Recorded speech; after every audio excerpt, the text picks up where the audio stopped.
They're working on it. When do I give everybody these? As soon as we get back, we go and take some. It's in the general, general. No. All right. Y'all ready?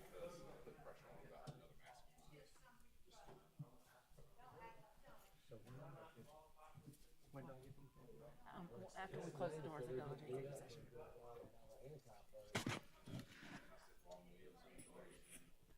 All right, folks.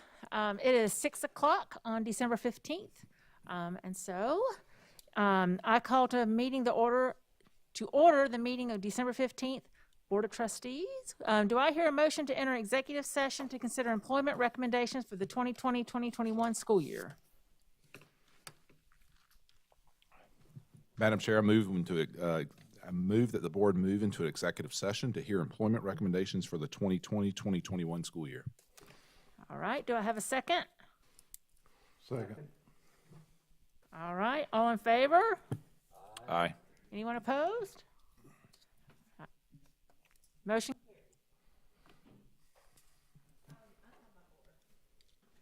What? He'll pass them out once the door's closed. Do I need to close?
All right. Board, do I hear a motion to conclude executive session and begin general session? Madam Chair, I move that the board conclude executive session and begin general session. Thank you, Ms. Henson. Do I have a second? Second. Thank you, Dr. Powers. All in favor? Any discussion? Is there discussion on that? I'm figuring this out as I go along. No? Okay. All in favor? Aye. Anyone opposed? All right, the motion carries. All right. We are meeting tonight in compliance with CDC recommendations. The auditorium has been thoroughly cleaned and sanitized before the meeting and will be after the meeting as well. District staff will also sanitize the microphone before and after each speaker, including during citizens' participation. All board members, employees, or other individuals in attendance are encouraged to social distance and must wear a face covering at all times. There is limited seating to maintain social distancing. Once that seating is filled, attendees are asked to go to the staff development room where they can watch the meeting while observing social distancing guidelines.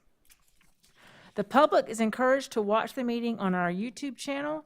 After the meeting, the district will follow its previously established process by posting a video of the meeting to the district's YouTube channel, Lex One video site, and our own website. The district is in compliance with the South Carolina Freedom of Information Act by notifying the media of the date, time, and place of the meeting. The district tapes the meeting for accuracy in preparing the minutes. I now call on Dr. Brent Powers for the Pledge of Allegiance. All right, if we can all stand. I pledge allegiance to the flag of the United States of America and to the republic for which it stands, one nation, under God, indivisible, with liberty and justice for all. Thank you, Dr. Powers. Board, do I hear a motion to approve the agenda? Madam Chair, I move that the board approve the agenda. Thank you, Ms. Henson. Do I have a second? Second. Thank you, Dr. Powers. All in favor? Aye. Anyone opposed? The motion carries. All right. Board members, you received the minutes of the November 17th, 2020 board meeting. Other than corrections that have been received and made, are there any other corrections? Hearing none, the minutes will be accepted as presented. Do I hear a motion to approve 2 certified recommendations for the 2020-2021 school year? Madam Chair, I move that the board approve 2 certified recommendations for the 2020-2021 school year. Thank you, Mr. Anderson. Is there a second? I'll second. Thank you, Mr. Oswald. All right, Mr. Stacy, would you like to give us some information about this motion?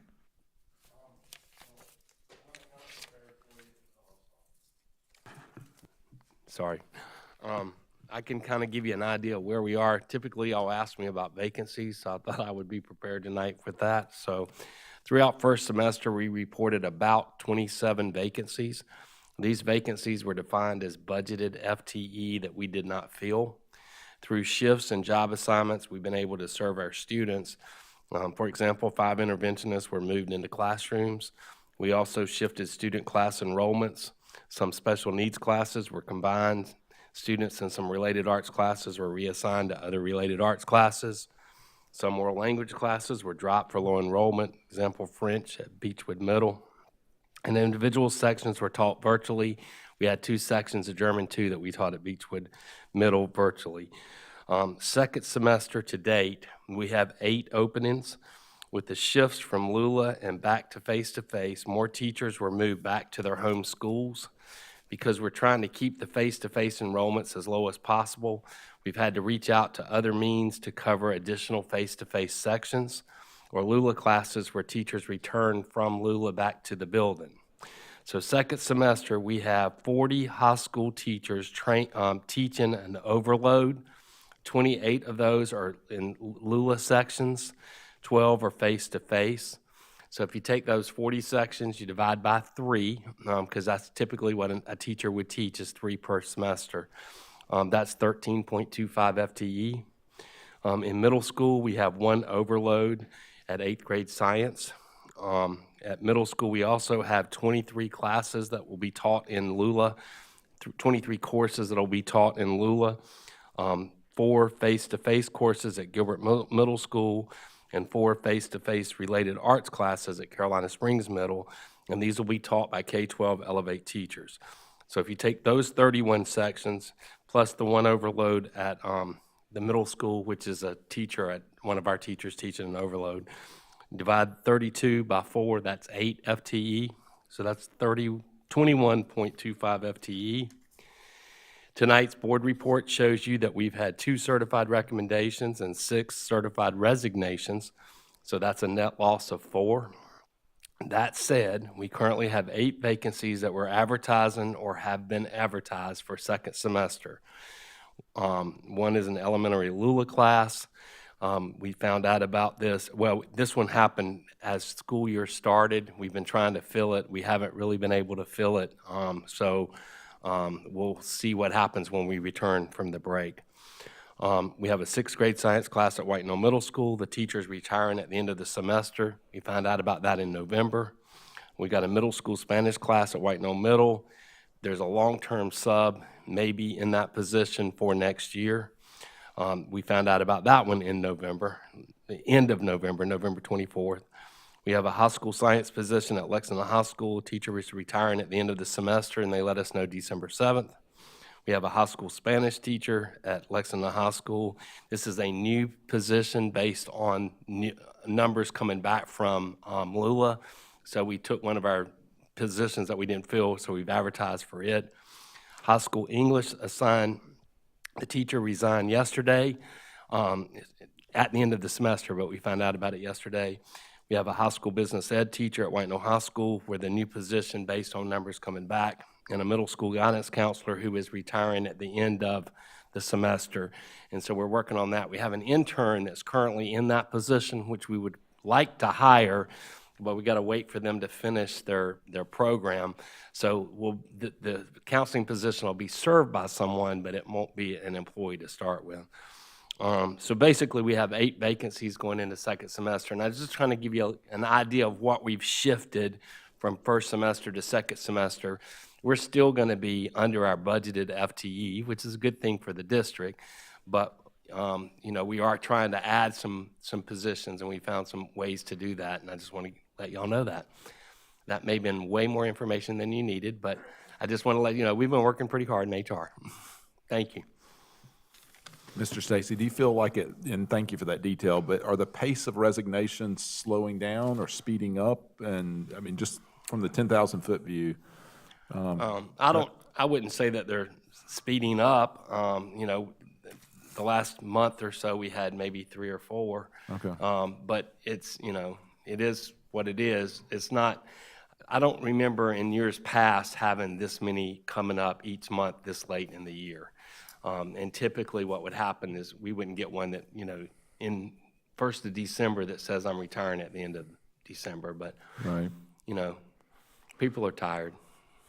And then I'm sure you and your team are starting to gear up and think about the hiring for the fall of 2021, I'm sure, right? Yes, sir. Okay. We talked about that the other day, is like we scheduled last spring, we rescheduled in July, then now we're rescheduling again for second semester, and in a month, we'll start scheduling for next year. So it's 4 times the amount that we've done in the past, but it keeps us busy. Yeah, no, thank you. Thank you. This is Jada. I just want to say thank you for those details, and that was not way too much information. I like getting that much information. Thank you. Thank you. Anyone else? All right, we have a motion to approve 2 certified recommendations for the 2020-21 school year. All in favor? Aye. Anyone opposed? All right, the motion carries. All right, we've reached the time for citizens' participation. We have 1 card. Is there another one, Ms. McPhail? Just one? Okay, I'll read this. Lexington County School District 1's Board of Trustees solicits the advice and counsel of its citizens. To encourage this participation, the board provides a citizens' participation period during each of its regular monthly board meetings. In order to speak, you must be a parent, legal guardian of a student currently attending a Lexington 1 school, a taxpayer residing in the Lexington District 1 attendance area, an employee of the district, or a student currently attending a Lexington District 1 school. You may comment on agenda items, school operations, policies, programs, or other matters. You may not speak about specific individuals, whether students or staff. We want you to remind you that this meeting is live streamed and that the recording of this meeting will be part of the public record. We want to give everyone who came tonight an opportunity to speak, and in order to do that, I think we only have one, so we'll skip this section. Please do not clap or make any comments while she speaks or after she finishes. You filled out the card when you came in. We will read your name, the town you reside in, and the name of the schools your children attend when it is your turn to speak. Is there anyone else that would like to speak that did not fill out the card? Okay. If there is anyone who is uncomfortable addressing the board in person, they may reach out to the board by email, telephone, or mail, and our contact information is available on the Lexington 1 website. All right. This evening we have Lauren Pellington. She resides in Lexington. She has students at Pleasant Hill Elementary School. She is also a teacher, and she is the Lexington County representative for SCEA, and so she is a teacher advocate. And so, Ms. Pellington? There's a lot here. Okay. I do apologize. And she is going to address the board tonight about COVID responses and teacher input. I have paid more than 3 minutes here, but I will make it 3 minutes as best as possible. Thank you. So, what I handed out to you today was actually 3 different things. The first packet is actual input that came to me directly from teachers. I only have 3 minutes to talk, so I'm only going to point out a little bit. But first, before I do that, the other 2 I think are more important right now.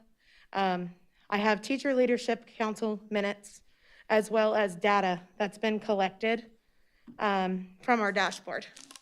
And one thing as a teacher that has medically fragile kids is we as teachers in general are very concerned with the rise of the data.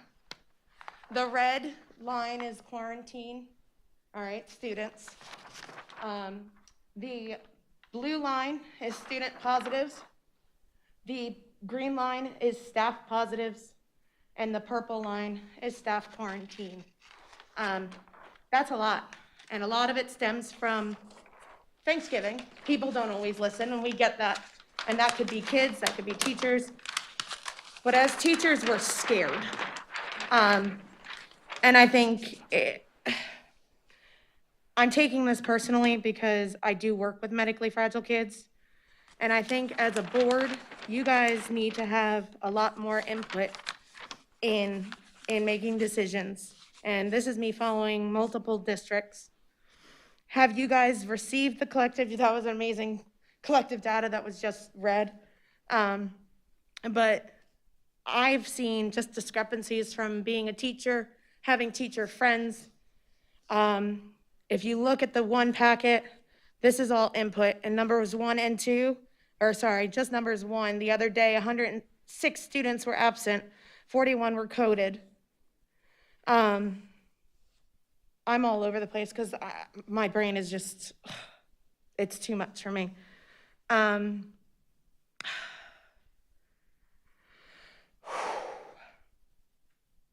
Substitutes have been an issue, whether it be in my school or in the district. My school has been amazing. Our administration's been amazing. But right now, teachers are saying that they're scared. Their mental health is taking a toll. All right. The Facebook page, they would like the comments turned off because they're tired of being harassed by parents that just see it as a need to come in. Number 11, I wish there was a way for the dashboard to go back in the history to see the truth transparency, because transparency has been an issue. I'm very confused about the way the reporting is being done. Where are the policies, the hardcore policies, not just being spoken of, but keeping things transparent so we can refer back to them? Where are 91 Lula students supposed to come back to my school? Where are they going to fit in? We need to keep consistent rules. Why are sports allowed, but drama, music, and dances are not? Why are elementary class sizes being raised in January? There's a lot going on, and teachers, Teacher Leadership Council has been something that's supposed to be the input from the teachers. But I know I, as a teacher, didn't know about it until this past spring. And I feel as though it's not a full representation of what's being said by teachers. And if you're part of any of those teacher groups on Facebook, they're scared. And you have a whole packet to read. And it gets raw. I didn't alter it at all. The only thing I didn't do was put names or schools, but it's raw. So I hope you guys take a real good look at it. We're not trying to just completely close down the school district. We want to be with our kids. I, for one, need to be with my kids. My kids cannot learn virtually. They're medically fragile. The parents are doing an amazing job, but we can't do it if we're out sick. I don't have a sub for my class. My IAs are stuck if I'm not there. So, thanks. Thank you very much, Ms. Pellington, and thank you for the time and thoroughness you spent preparing this for us. We really appreciate it. Thank you.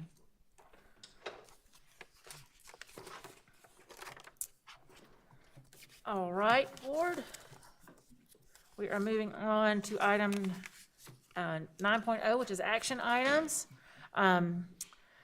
Let's get the motion out there, and then we'll get some conversation going about it. Do I hear a motion regarding extending elements of the Families First Coronavirus Response Act, known as FFCRA?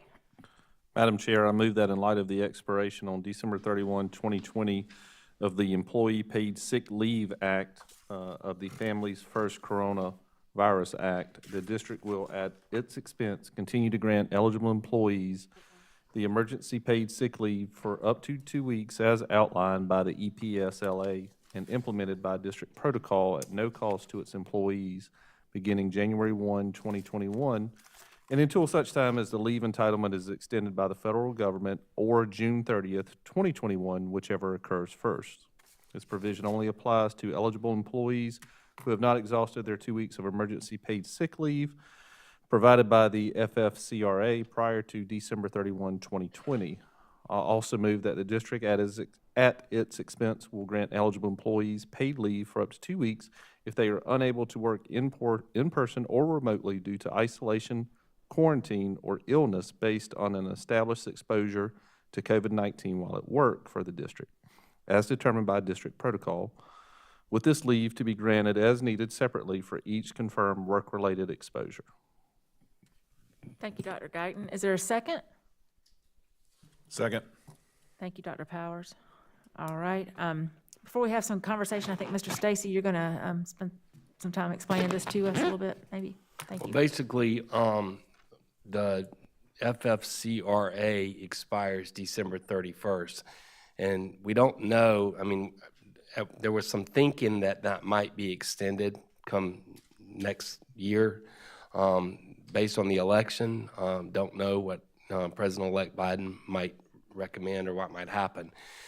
But in the meantime, we feel strongly that we should continue to provide opportunities for employees to not have to use their annual leave if necessary. And so we want to continue what this does with the 10 days of COVID leave. It grants 10 days of COVID leave for someone who is, there's qualifications subject to federal, state, or local quarantine or isolation order related to COVID-19, or have been advised by a healthcare provider to self-quarantine related to COVID-19, or are experiencing COVID-19 symptoms and are seeking a medical diagnosis. And so we think that is one measure that will protect. I think the intent of this in the beginning was to encourage people to self-report so that we, and if they feel like, you know, I think the thought was that if we didn't have something like this, people might try to hide their symptoms. They wouldn't be as willing to come forth, and so that would make it unsafe for everybody. So what we'd like to do is just continue that practice.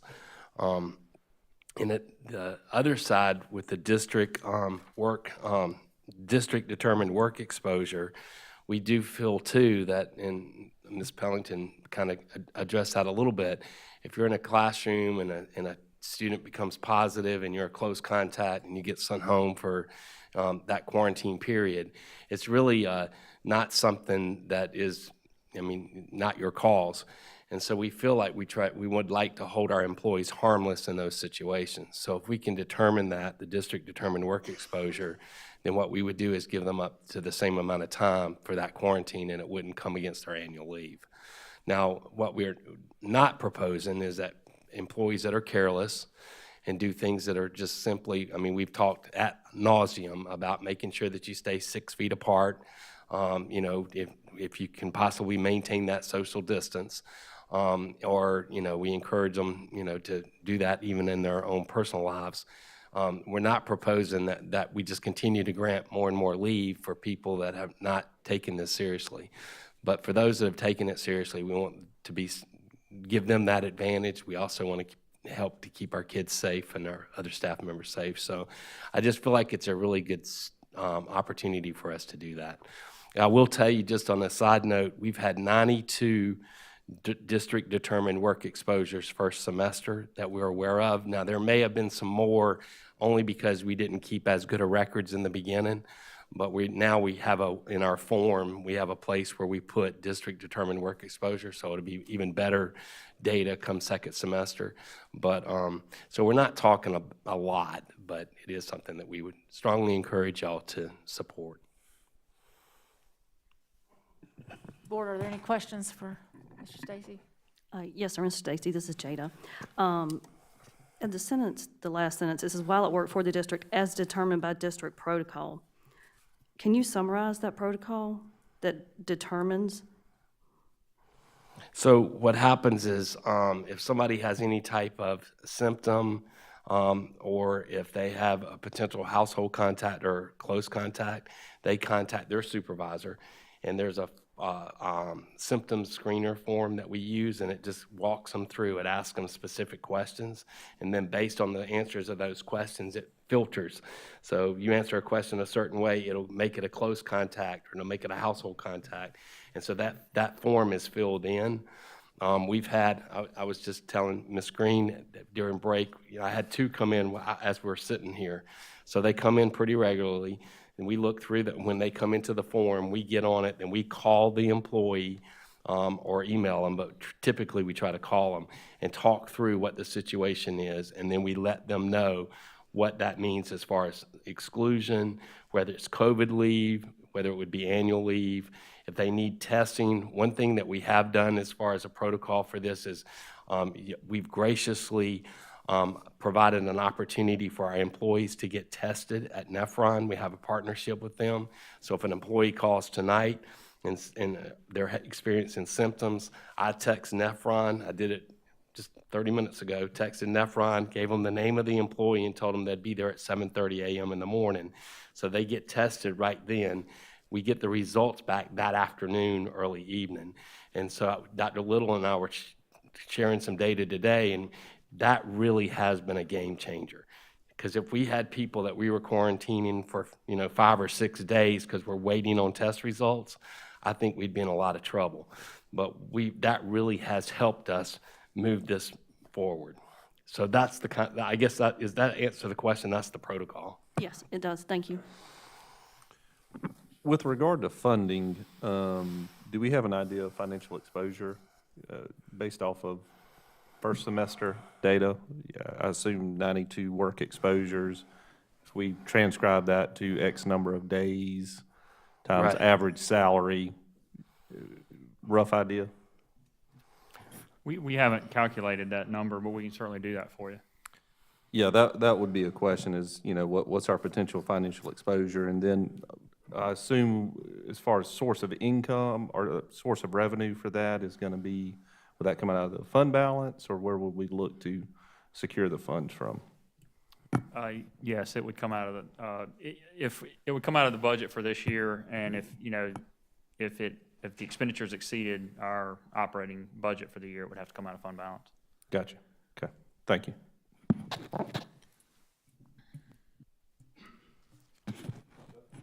But it sounds like they're not out for full 2 weeks, right? Because they're out for a day or two while we test and figure out, especially, I guess early last semester, we didn't have the testing capacity, but now we do. So generally, employees are out for a day or two, or are they out the full 2 weeks? Well, in these situations, when they're out for COVID, if it's like a household contact or something like that, it's mandated to us from CDC and the DHEC guidelines. So if you're a household contact, you could literally be out of work 24 days. And it's not work days, that's 24 days total. Because with the way a household contact works, if Jeff is living in my house and he starts symptoms today, and we test him and he comes out positive, then I'm gonna have to wait till his quarantine ends, which is 10 days, and then my quarantine begins, because he could get me sick on that 10th day. And so that goes forward 14 days. So that's when, this is 10 days of leave. So, and most teachers in a year period have how many days of leave? I mean, you earn about 16 days a year. Yeah, so it would exhaust it pretty quickly, and then therefore they'd come to school sick. It's not going to fix everything, but I think it's a great step forward. Yeah. And I just want to add, if an employee is asymptomatic and they can telework, we also allow that telework to happen without exhausting any leave as well. So it's another layer of safety that we provide. So they're still providing. So if you're a teacher, you're asymptomatic, you can, we've had multiple cases this year where they teach their classroom with the technology that we use, and then we don't take leave. They don't have to lose leave there as well. So I think consider this just another little part of the umbrella that we provide, and hopefully it's short-term anyway, because there's there'll be another stimulus package or whatever will come out next. So we say June, but we really did that thinking, the anticipation is that it would be much sooner than that. Well, I appreciate, because I actually had several teachers ask me over the last few weeks, what was, being aware that those federal funds expire on the 31st, what was going to happen, because they were worried that they were going to fall off the cliff. And so the fact that we're extending this so that it's the same thing that they've been accustomed to this whole semester, I think that's to your credit. I appreciate that y'all are doing that. It is one of the primary questions that they ask us when we're talking about it. They want to know, what kind of leave is this going to affect my annual leave? So I do think it's something that's upfront that they're concerned about. Board, are there any other questions? No? All right. We've had the motion and it's been seconded. All in favor? Aye. Aye. Anyone opposed? All right, and the motion carries.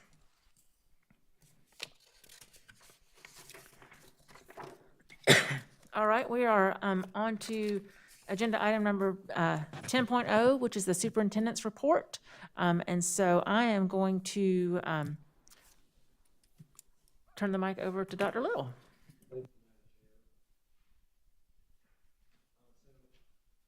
I'd like to start tonight just to address one particular issue. I realize that there is a lot of concern and questions surrounding our return to school in January. At this time, we are studying the current increase in cases within our school and our community. And as of tonight, we plan to continue with the plans that we've already set forth. But at any point we feel like it will be safer for our students and staff to shift instructional models, we will act accordingly. We are re-examining our operational capacity to conduct school safely. It's still my preference, and I think it's still our preference, to make moves that impact the smallest number of students first. So classrooms before grade levels before schools, schools before attendance zones before the district.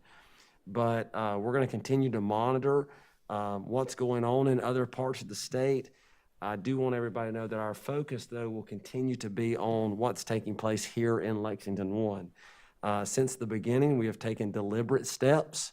We make safety checks along the way, and that's not going to change as we move forward, as we go into the holiday season. So we're continuing to look at the data, examine the data about where we are, about where we're going, and we'll continue to make those decisions. I do have two things that I would remind parents of, and we'll be sending out this message later on this week. Two things: we really need your support over the break. We need you to take extra precautions. That's the first thing that I would say to you. And then I would also encourage our parents to be sure that they have worked on their whatever their emergency plan is associated. Like if we had a school closure for weather, where's their school? Where's their child going to be?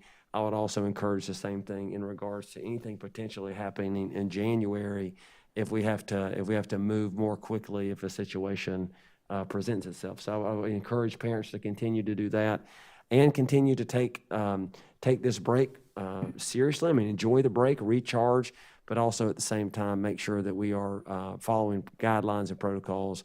Those are two things that I really just wanted to announce publicly, and we'll be communicating that again to our parents this weekend as well. So we'd like to start today. We are going to start with Mr. Salters and our comprehensive annual financial report. So I'm going to turn it over to him, and we have a number of things we need to get done today, and so we'll get started. Thank you, Dr. Little, members of the board. Of course, we selfishly think this is the most important thing that needs to get done on the agenda today, but we'll be as brief as we can and certainly want to entertain your questions. This is a very important component of our work in our finance department. And so we have Matthew Hodges here with us this evening with Burkett & Burkett CPAs. They are the independent auditing firm that conducted our audit this year. And Matthew's prepared to give you a summary of the findings from that audit. So I'll turn it over to Matthew. Well, good evening, members of the board. Thank you very much for your time. Again, going to present our audit for this evening, and I think I need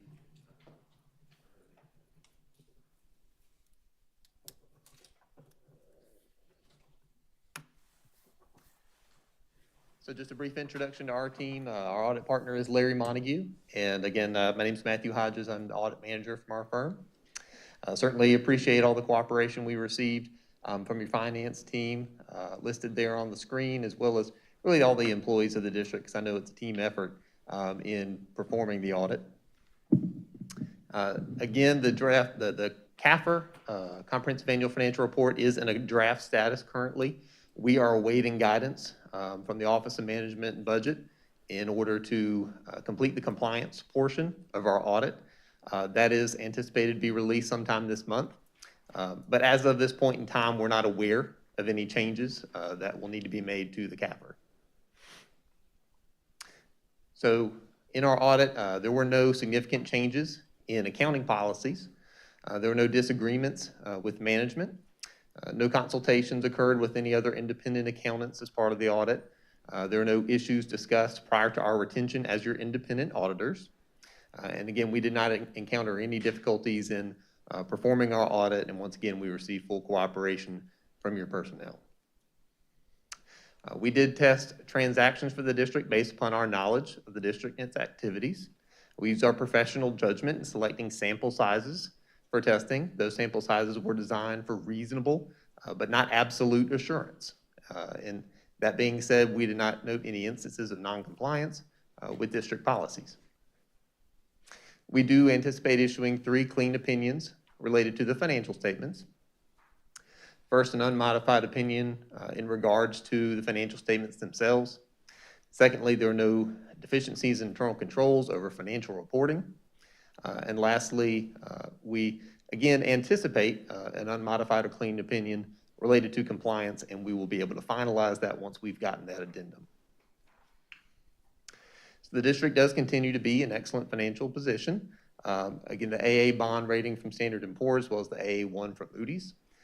You have assigned a portion of your fund balance in the general fund related to your fiscal year 21 budget appropriations. and you have received the certificates of excellence in financial reporting from both ASBO and GFOA. So the district will certainly be commended for receiving those prestigious awards. As you well know, Lexington 1 is a growing district, both in terms of student population increase, averaging about 500 students over the last several years, as well as the property value growth here in Lexington County, almost 4% in fiscal year 2020. The general fund balance itself increased a little over $8 million in fiscal year 2020. The revenues increased about $9 million compared to the prior year. Most of that was due to state aid for teacher salary increases. The expenditures themselves increased about $16 million, largely due to an increase in the overall number of employees and the related salary, insurance, and retirement. The general fund balance was just under $66 million as of June 30th. The unassigned portion of that was just under $61 million. That represents about 22% of your total fiscal year 2020 general fund expenditures.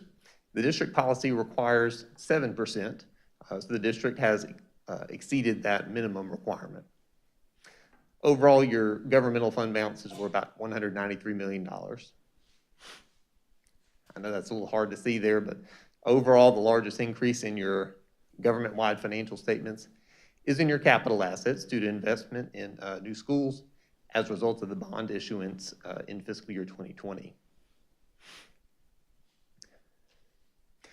This is the government-wide change in net position.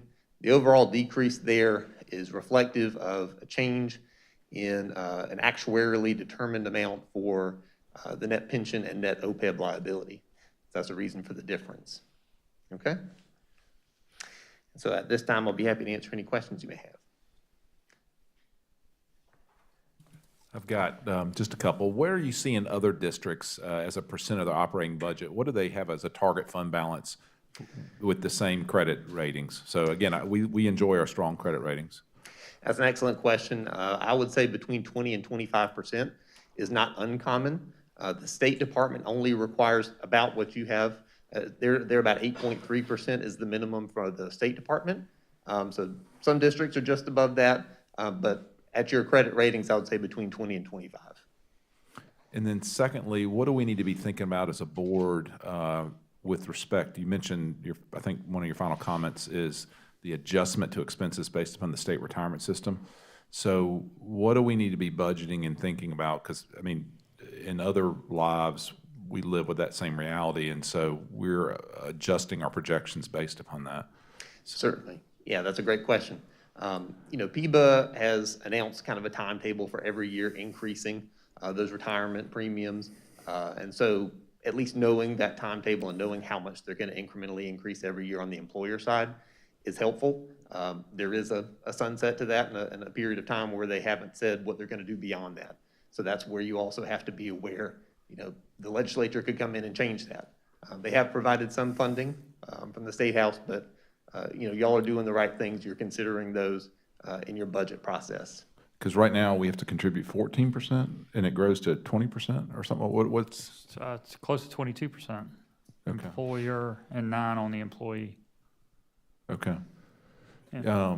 Because at board, I mean, obviously, Act 38 allows us only to raise millage by a certain amount. And again, I think it's a rolling 3 years and we sunset, I forget that as well. But you lose, if you don't raise millage, you lose the opportunity to. So again, as the South Carolina retirement system is our element, we have to fund more and more of that. We need to be thinking about that. And so maybe with our next budget process, projecting what that PIBA cost would be and what the millage needs to be to help us make sure those lines cross appropriately.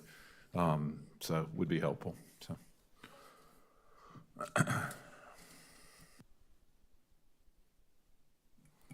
Does that account for our general drift in the total net position over time? Is it mostly from those liabilities?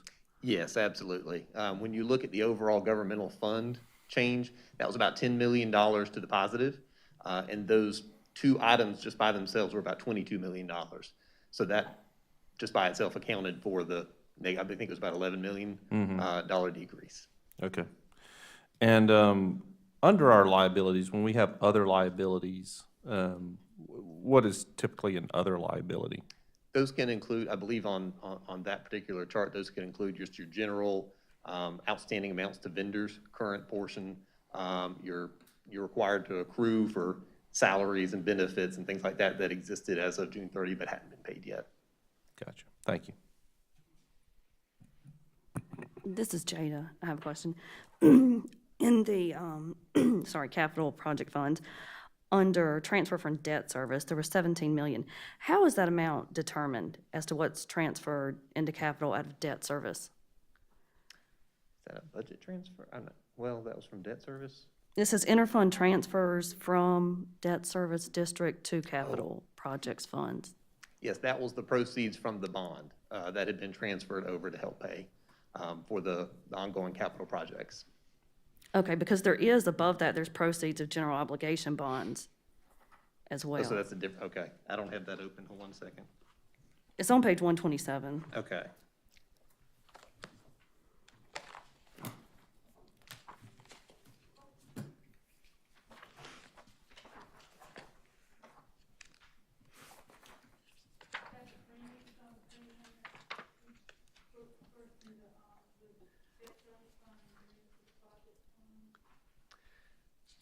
See, this was. We can get that later if you don't know. I mean, we don't have to do that right now.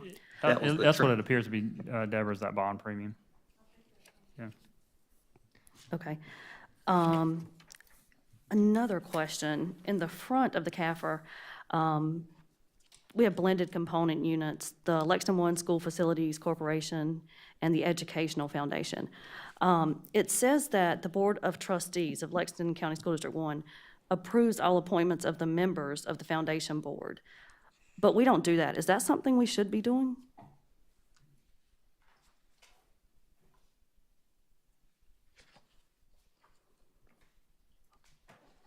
Where's that? I'm not sure the page because I just screenshot and printed it off when I was going through it. It's under blended component units.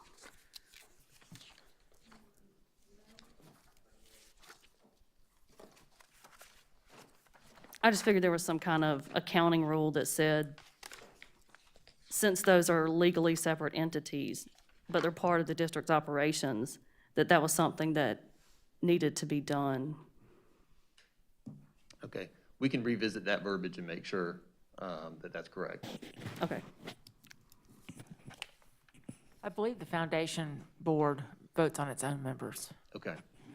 I think that's in the foundation's bylaws.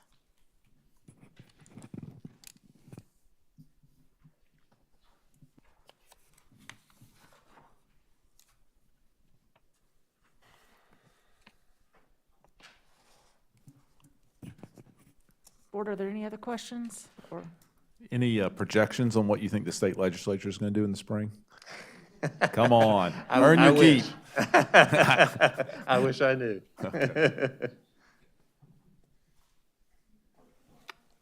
Thank you very much.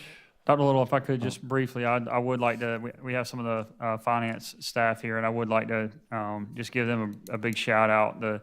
You noticed in the report there that the CAFR has been recognized for 25 and 26 years running, and those two national recognitions, and that's due very large part to our staff and the care and trust and guidance that they put in, and also our school principals and school staff.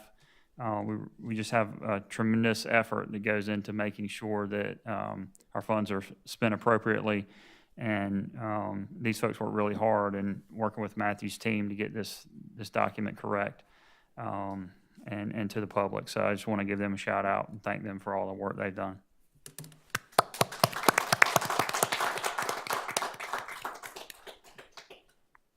Thank you, Mr. Salters, and I also, let me just say, I appreciate the work you've put into this and the leadership of your team. I'm very thankful for that. And for all the work that y'all have done, thank you so much, and continue to be excellent in everything you do. We greatly appreciate it. So I kind of messed up the agenda, I believe. I kind of did my superintendent's report first, so we are finished with 10.2, And I'd like for Natalie Osborne-Smith, Dr. Smith, to step up, please, and talk a little bit about second semester. Now, to be clear, she's talking about second semester beginning January 19th. I address sort of the interim between now and then, but I wanted to shine a spotlight and a microscope and on what we're doing and the work that's going in to prepare for students on January 19th, because that has to continue no matter what happens. So, Dr. Smith, if you would please walk us through your second semester update, please. Sure. So, Madam Chair, Board, thank you for giving us a little time to kind of talk to you about where we are with scheduling and preparing schools for the entry of additional students in the face-to-face environment. We'll be discussing our survey results as well as the shifts we've been making to the schedule and to staffing this evening. So, our commitment throughout this process has been to approach reentry purposefully, strategically, and intentionally. And that was to help us to maximize instructional time as well as to protect and keep our children and staff as safe as we can. So the dual nature of that goal, though, has been requiring us as a school team and as a district team to continually to ask questions, to challenge assumptions we have about processes like scheduling, and to problem solve multiple solutions. So in particular tonight, I'm going to walk you through what a typical scheduling scenario is and then kind of loop you back into what 2021 looks and feels like. So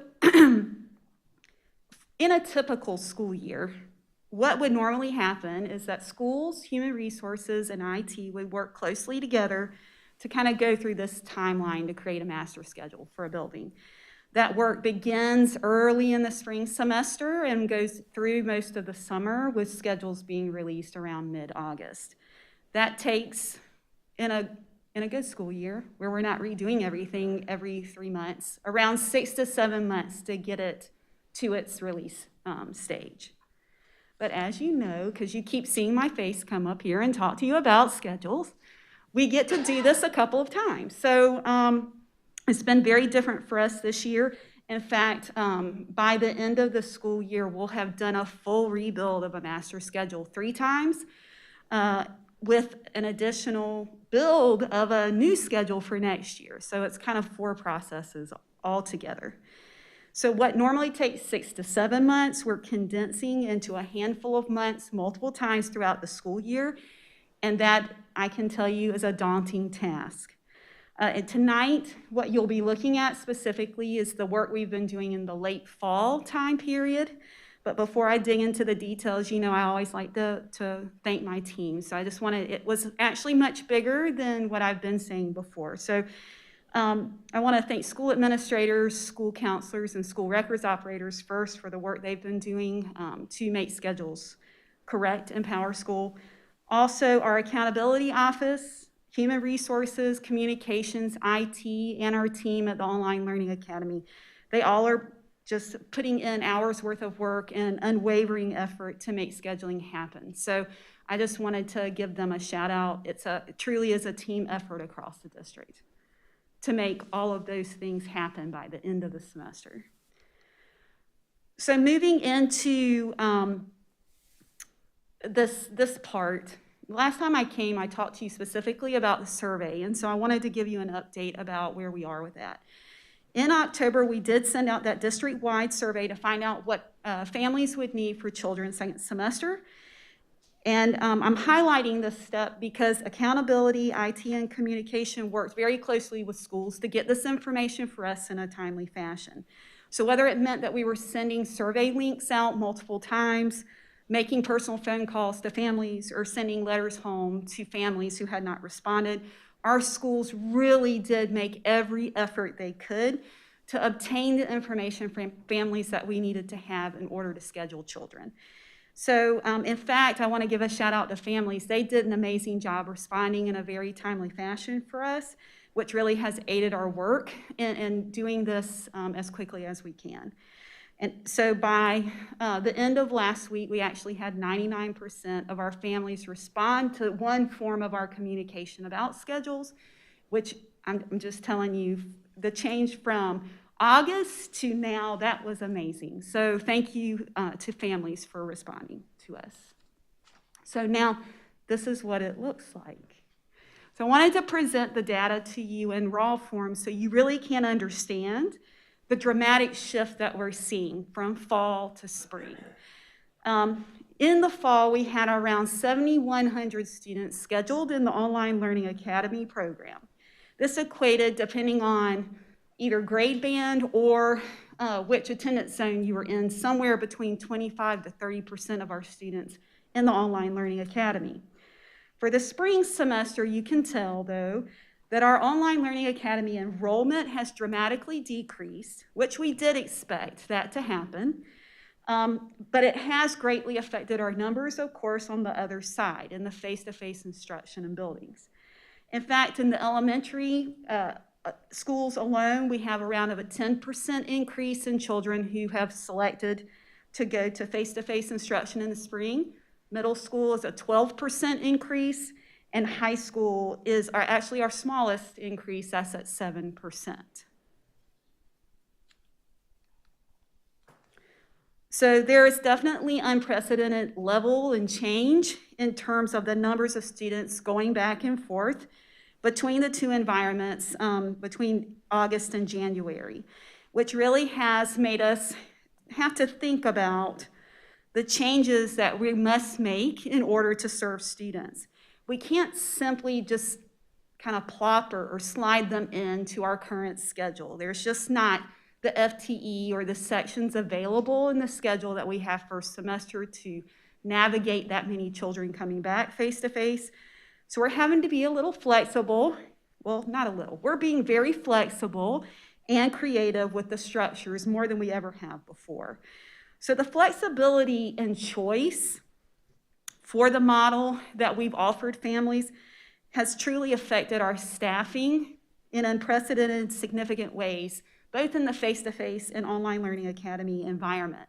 So for instance, if there are a number of teachers who were assigned fully to Online Learning Academy in the fall, that based on numbers, we've had to reassign to face-to-face instruction to accommodate the numbers of children that need to come back into the school buildings. In addition, so that gives people back to face-to-face, but then that also affects LUA. So we've had to change sections there. We've condensed some, we've moved others to other periods, and we've had to assign teachers to different sections at times. So all of these decision points weren't made without intentional thinking about the data from that survey. It truly is based on what families need.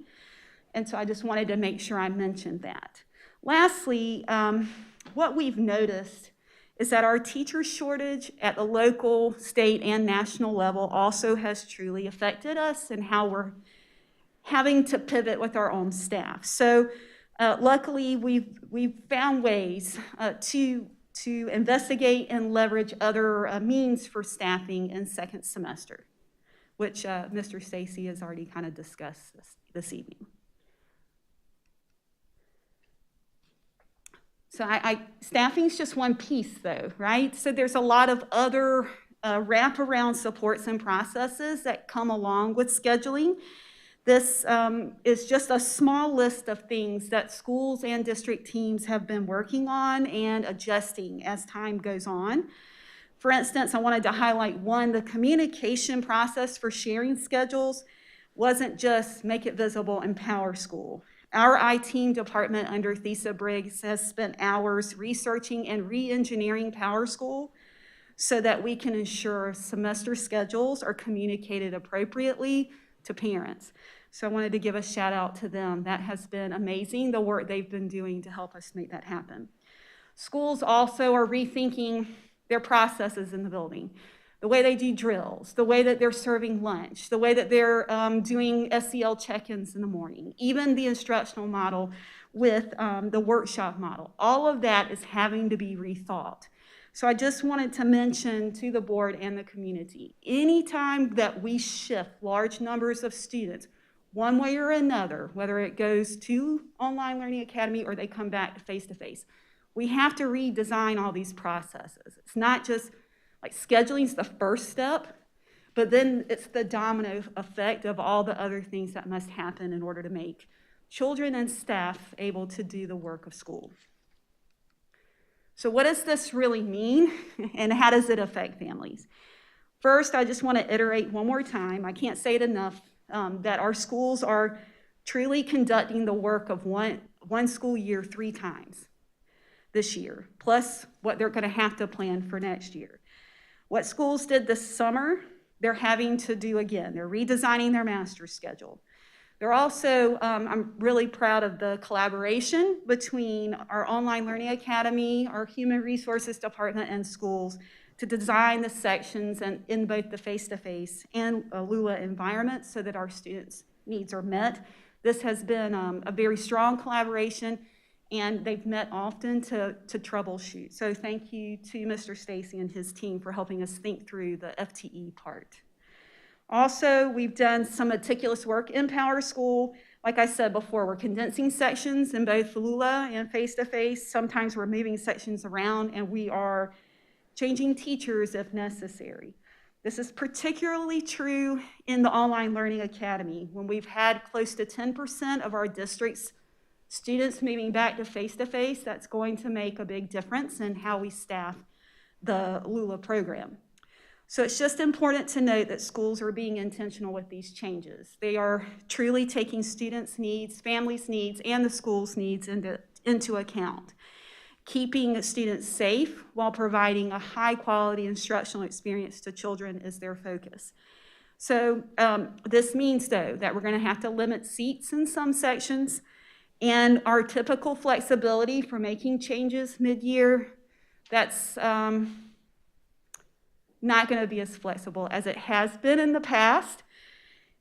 And that's okay. Our families are working with us. They've been wonderful, and our schools really are bending over backwards to do what they can to meet the needs of children.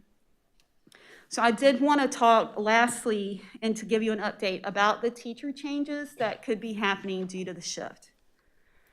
So at the elementary level, if a child has a homeroom teacher change, schools will be making multiple contacts with families between now and the start of the second semester. In fact, over the last week or so, our school administrators at the elementary level have been reaching out personally to families who will have a new teacher. The one thing I wanted to share with the board, however, is that they didn't give the teacher's name yet. They're still working through all the staffing, all the sections at the school level. That actual teacher name will be communicated to families in the winter, after winter break. However, we really felt it was important, particularly at the elementary level, that we gave caregivers a heads up about the potential change on the horizon so that we could partner with families in terms of preparing and supporting children for a change. So after winter break, elementary schools will finalize all the changes in Power School. At that point, they will call families or make contact with families again and tell them who their teacher is going to be. And then their new teachers will begin to reach out to families and to children to welcome them to their class. So depending on what the circumstances for the change, some might be personal handwritten notes that they mail to students, some may be personal phone calls where they call caregivers or parents. So that's a process that the elementary team is working through, and we'll continue to make those calls and connections through the first part of January. So at the middle school level, it's a little different. Middle schools will be finalizing changes this week to schedules, and on Thursday, they're going to hand printed schedules to face-to-face students to take home. On Friday, schedules for our Online Learning Academy students, our current Online Learning Academy students, will be put in the mail. Our schools will reach out through School Messenger with the help of communications, help us design that communication, just to let parents know, hey, a schedule's coming home. So as a former middle school administrator, I knew stuff that I would give them would be in the bottom of the book bag, and we'd have to dig through it and find it. I know some of you know what I'm talking about. So sending a parent just a heads up, hey, it's coming, please look, that will be sent out by the end of the week. I just want to remind the board of what I said earlier. All of this is being done intentionally. and thoughtfully, particularly when we think about changes and disruptions to students' schedules. The focus is on safety, maximizing instructional time, and providing quality instruction. This is particularly true when we have changes in LULA, and we recognize that these changes may be difficult for students, especially our youngest learners, but our schools truly are committed to supporting children and families as we think through the transition to a new teacher or new classes. So finally, we have high school, and they will follow this process that you see listed here. They will be mailing home, well, it's really like a class list. It's not gonna be a full-out schedule like you would get at middle school by the end of the week. And the reason why we're doing that is because high school, depending on how students do at the end of the semester, we may have to adjust or shift schedules slightly to support students in getting graduation requirements. So they'll send home what's kind of looks like a class list. And at that point, parents, of course, can call, or caregivers, students can call and reach out to counselors if they have questions. I do want to make sure that the board and families know our focus for high school in particular is being diligent to ensure that we are, that students are getting the requirements they need to graduate, because that is absolutely critical. Again, all of the spaces and schedule shifting is kind of a delicate balance depending on the numbers and whether we had teachers available for certain classes and sections. So again, I just can't tell you how much I appreciate the teams I've worked with. They are an unbelievable resource to our district. We have the best minds and hearts in the state to do this work. So if you have any questions, I'll be glad to answer them. Dr. Smith, I just want to mention, I appreciate you kind of highlighting all of the, I guess, the trickle-down effects of, it's not just classes, that kids moving from Lula back into the schools.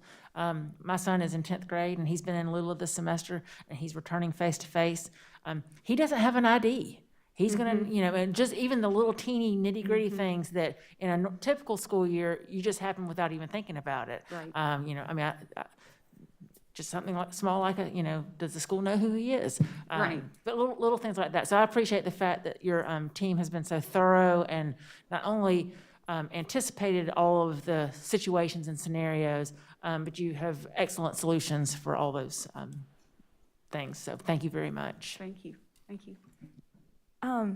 In regards to safety and stuff, what are the numbers looking like for class sizes for face-to-face versus class sizes for Lula? So it really depends on section. We have some, we have, Mike, you can probably help me. We're looking at secondary schools, trying to keep them in the mid-20s. And in elementary school, We're trying to get them at 23, 22 at the most. But I'm not gonna. right, and it really depends. So what it depends on is staffing. So we have to cover sections of Online Learning Academy. Like, we have to do that. But we also need to do as much as we can, bringing as many teachers as we can back in the face-to-face environment to make those staffing ratios as close as we can.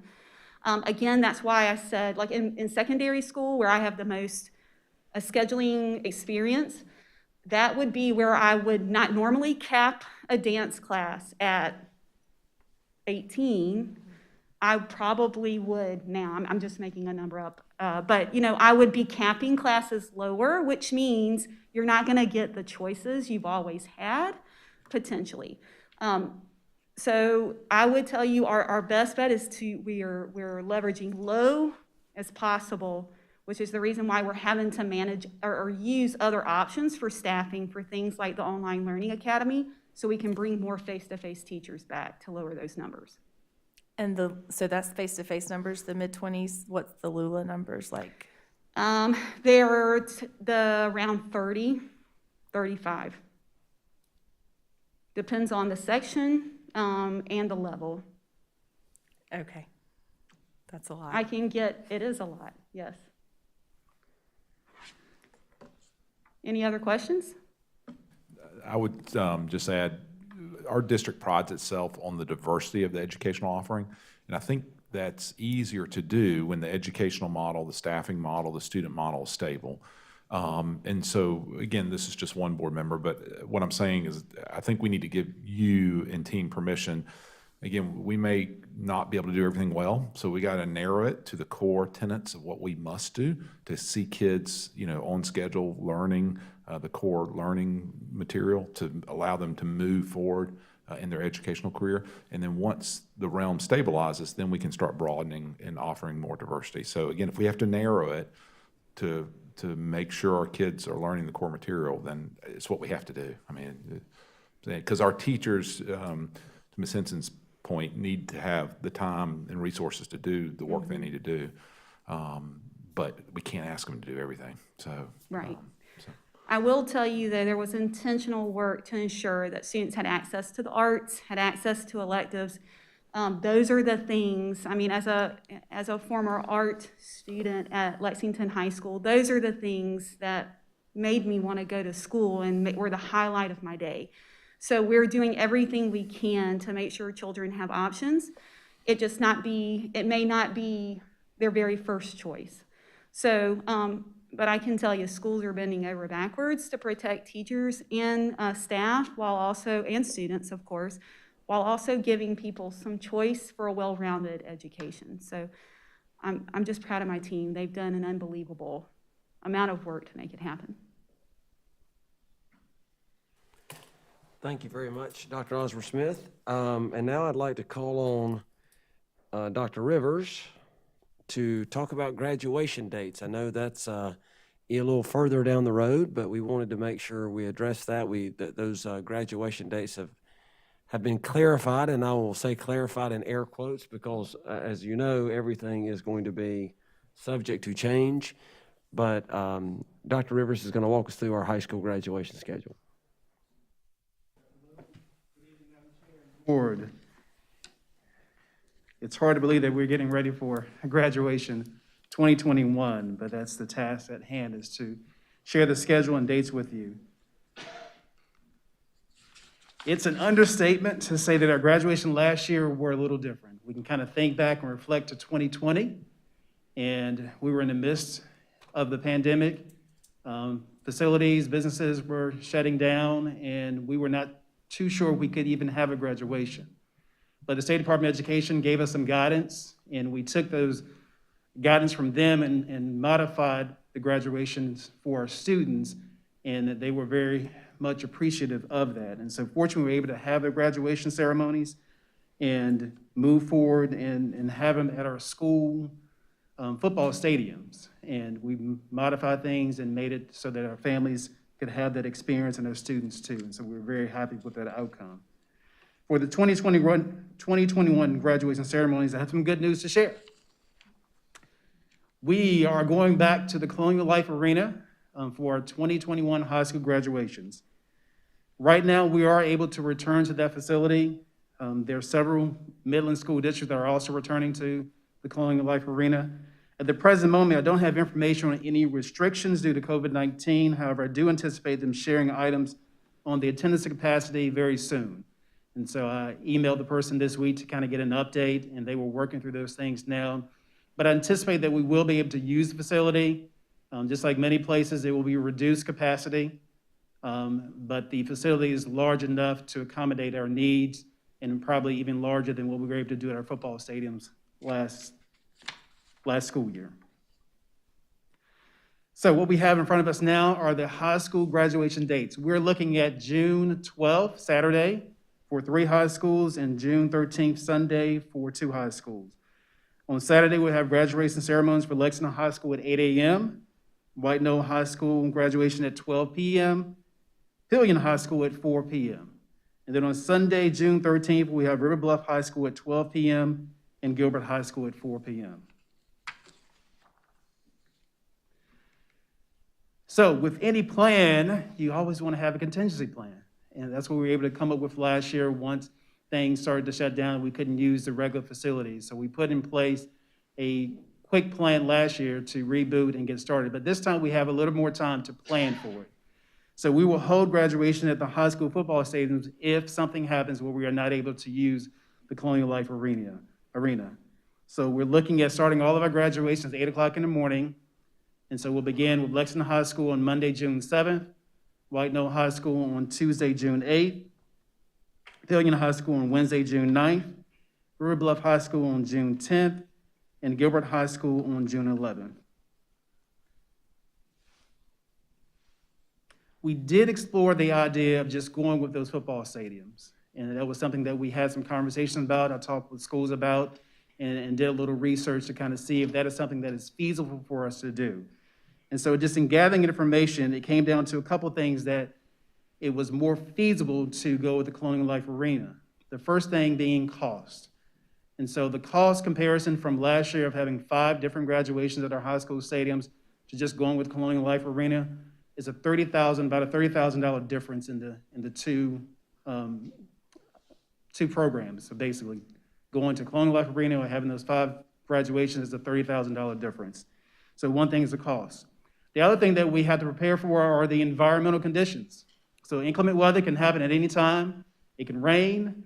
The field can be wet, and we experienced that last year. The field was very damped on 2 days for our high school graduation, so we had to reschedule those 2 graduations. So that causes some problems. So those environmental conditions that we can't plan for can impact our graduation dates, and we have to have a makeup date in those cases. And the other thing that comes to mind is the human capital expense. We can't put a dollar sign on that, but the lift of having 5 graduations at 5 different campuses on 5 different football fields with the staff involved from each school and everything, there's a human capital demand and lift that's required to make it happen. Just by going to Colonial Life Arena, we can use their facilities, use their staff for security, and it's on 2 days. And so we can easily get in and get out without much work from those that are involved for our staff that are required to be in participation. So, but we do have a plan in place if we have to go that route, but I am almost certain that we will be able to stay at the Colonial Life Arena with some additional reduction in capacity. Once those guidelines are shared with me, I will share that with the board and the superintendent so that you are aware. So we have dates for graduation now in place, June 12th and June 13th. So I know our students, parents, staff, they're happy. We're looking forward to sharing that with the community so they can make their plans to have a very wonderful occasion. Being a parent of a senior myself, I'm looking forward to it as well. So we have our dates in place, June 12th and 13th. If you have any questions, I can answer those now.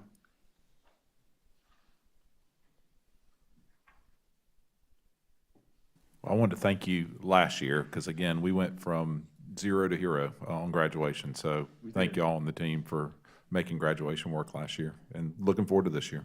Thank you. Well, I just have to say, as a parent that went through this last year, for all the parents that are watching and thinking, well, it's just the middle of December, that's still 6 months away. Don't blink, don't take a breath, because the rocket ship has just taken off and the spring semester is just crazy and fast. So enjoy it. Right. It will fly by before you know it. Exactly right. Thank you, Dr. Okay, Rippers. thank you. Also, as a parent of a graduate of the class of 2021, it's really difficult to say that, but very excited about the spring semester and what's in store. So don't see me on graduation day. I might be weeping and all that kind of stuff when Kaylee's name is called. We'll see how that goes. All right, Mr. Salters, an operations update, please. Thank you, Dr. Little, members of the board. We have a brief update for you this evening. There we go. Okay. So we are at the new Pillion Middle School, and I'm happy to report to you that we have moved a significant amount of materials, teacher materials and supplies into this building. Our maintenance staff, our departments here at Central Services came together yesterday and today and have made a major impact on moving materials. So they're going to be ready to move into this space on June 4th, I'm sorry, January 4th. Let's get that right. January 4th. I was skipping ahead to graduations. And so you can see from the aerial photos, the campus is really taking shape. Very excited about students moving into this facility.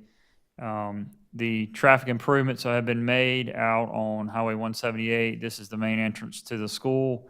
And we had some turn lane improvements that were required by SCDOT, and those have been completed. And so we have occupancy, and we're ready to bring students in.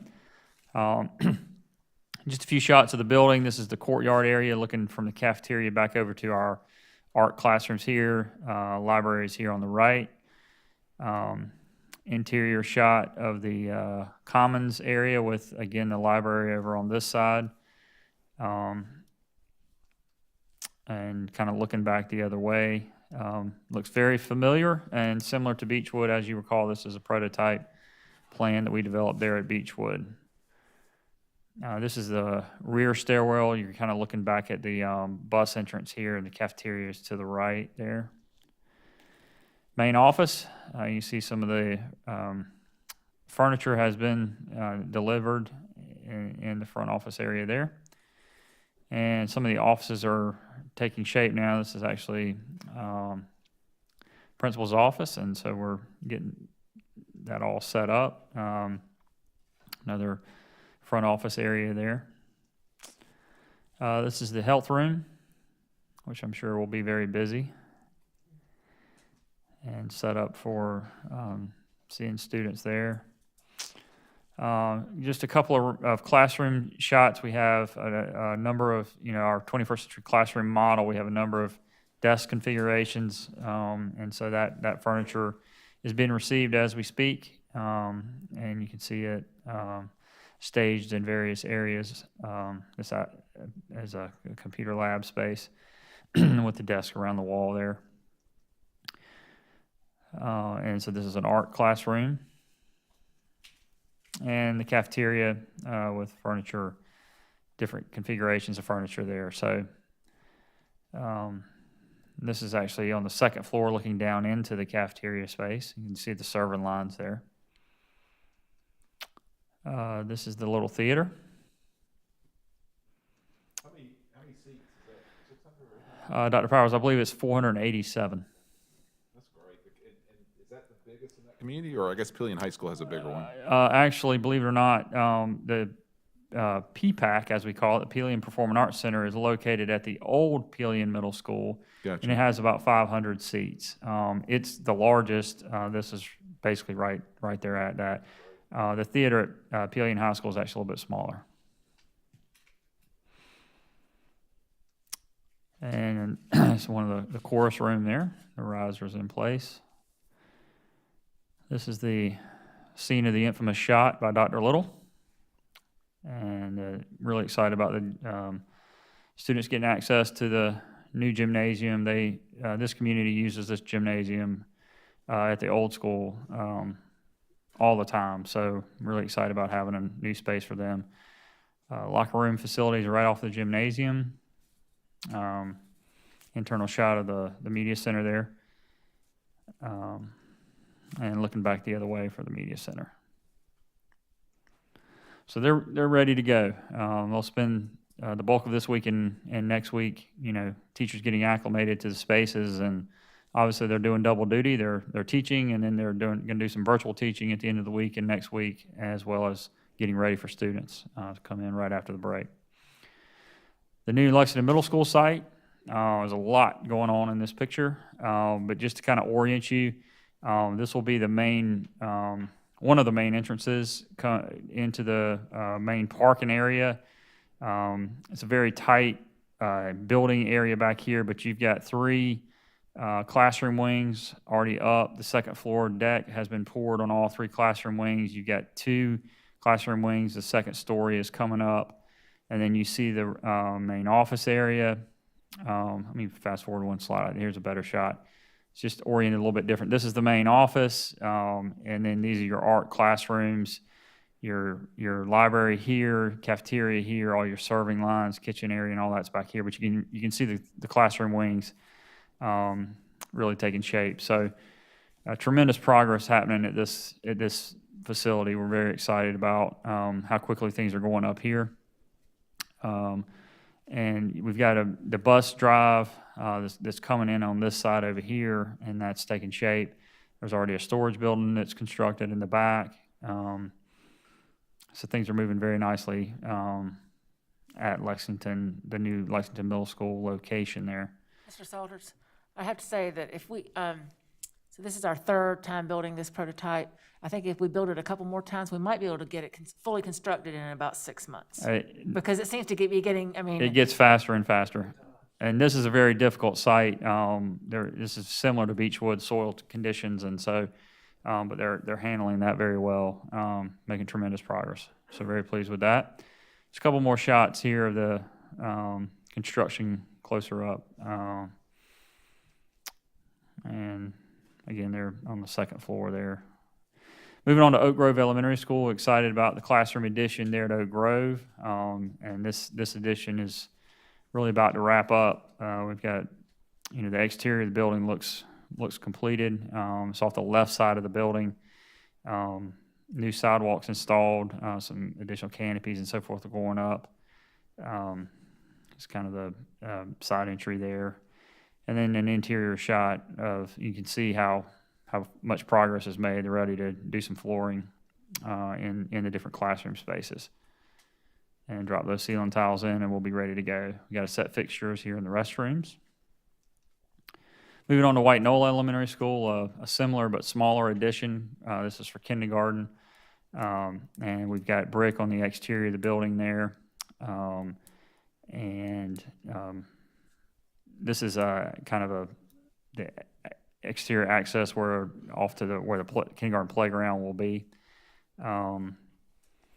And you can see, again, about the same schedule there. Ceiling grid in, the bulk of the overhead work has been done and ready to get some finished painting and flooring installed. Moving to the Technology Center, just some small work here, but very important work, some additional canopies and extensions.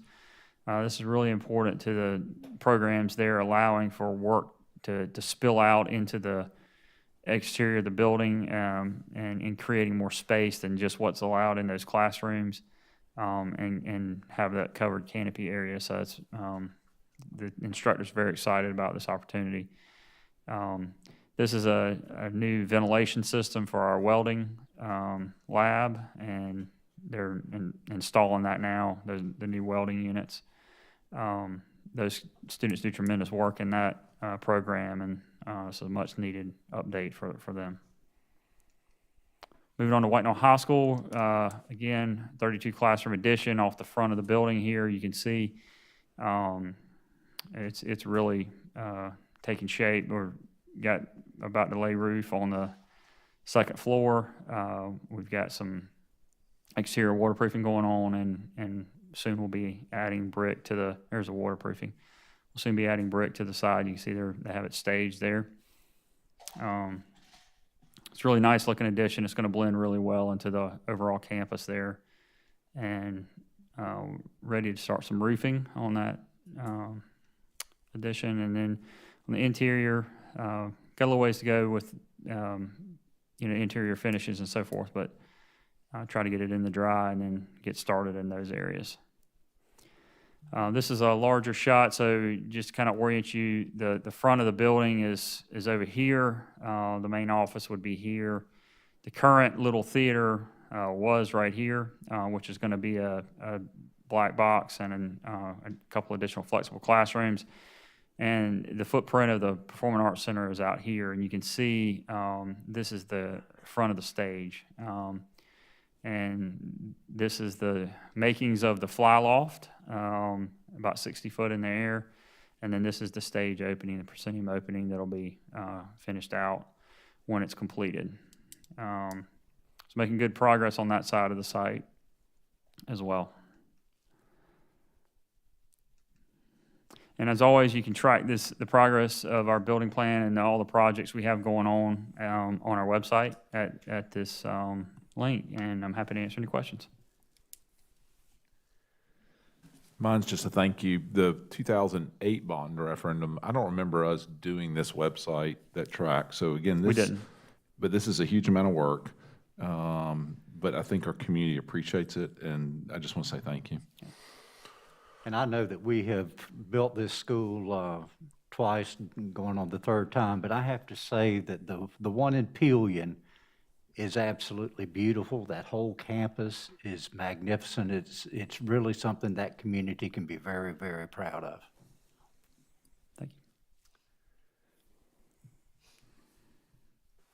All right, thank you, Mr. Salters. And finally, I'd like to turn it over to Mr. Jeff Caldwell, who is going to give us a bit of some health services updates. We've had some changes to how we are supporting our health services, and I turn it over to him and have a conversation about that. And then I'd also like Mr. Salters, I'm going to put you on the spot, to add to what Mr. Caldwell has to say with some additional information. Thank you, Dr. Little, Madam Chair, members of the board. As I've listened tonight of folks, Jeff bragging on his team and Dr. Osborne Smith bragging on her team, as they should, I'm reminded of something I heard as a young administrator from Dr. Chester Floyd probably 30 years ago, for those of you that may remember. And I remember him saying once that he could make a case why each individual department is the most important department in the district. And I think this year, like none other, has proven that to be true, because the interconnectedness of all that we do has really shown through this pandemic. And so I certainly understand why Jeff brags on his folks and Natalie bragged on hers. And since we were talking about nurses, I want to take a point of privilege now to talk about the absolutely Herculean efforts that our nurses do each day. It is, I don't know that I can describe to you the amount of work and because of their dedication to our students that they do that. I mean, the contact tracing, the symptom screening, the parent contacts, and oh yeah, they have their school nurse stuff to do as well. It's just been a phenomenal effort. So I hope some of them are listening and hear my heartfelt gratitude for what they do. And as we've looked at what they do, we realize that their operational capacities, as we've talked about earlier today, were being maxed out. So we've been able to offer some human resources assistance for them. Our schools, most schools have at least a nurse and a health room assistant, or maybe 2 school nurses. Not all of them are that way, but most of them are. Some of the health room assistants are 0.5s and some are 1.0s. So what we've been able to do, and we're not completely there yet, but we're in the process of, if a school had a 0.5 health room assistant and they felt they needed the extra work, the extra help that is, we've allowed them to increase that temporarily for the rest of this school year to a 1.0. If a school didn't have a health room assistant and needed one, we've allowed them the process to begin hiring one. And again, this is temporary for the remainder of the 2021 school year. We've also been permitted to hire up to 5 additional float nurses, again, temporarily for this school year. We have been able to hire 2 so far, so we're actively seeking out 3 more. And we also, you may know that we currently have 3 float nurses already budgeted. We are down 1, but we do have 2 of those 3 hired and working. And I'm proud to say that all of our schools have their health room nurses intact. Some of that is because we've had nurses in classroom situations where they're no longer needed or not needed currently, and we've been able to move them to the health room. But we've been able to add to their operational capacity because they're spending hours and hours, even past their normal work hours, doing these efforts. And we're just glad that we're able to offer that additional human resources to keep them afloat, keep their head above water, and keep tending to the students as much as possible. Thank you, Dr. Little. And just to add on to what Mr. Caldwell was talking about, obviously our nurses are critical to what we're doing. One other key group that's critical to our operation is our custodial staff and housekeeping staff. And so those folks have really gone the extra mile during this time frame as well. And one of the things that we've looked at as we've solidified our CARES Act and our CRF funding, and then one other additional funding allocation we received from the state, we have some money left in that plan, and we would like to look at adding an FTE for each of our schools for housekeeping temporarily during this time frame. And so we're going to look at doing that starting in January.